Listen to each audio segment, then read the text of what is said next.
Hello, this tutorial is going to show you how to add your Facebook business page ID to your client creator account.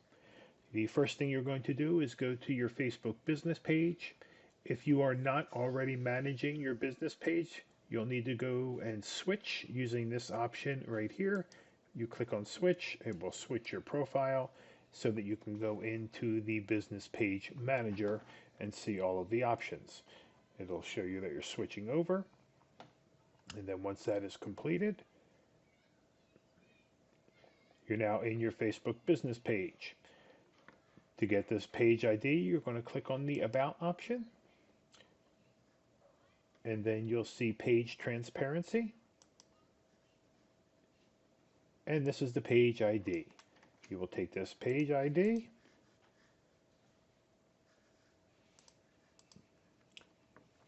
and in your client creator account, you'll go to Account, then Options, and then your Facebook page ID.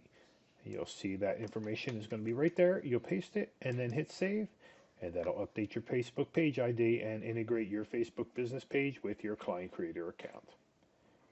Any questions, please reach out to our support team. Thank you.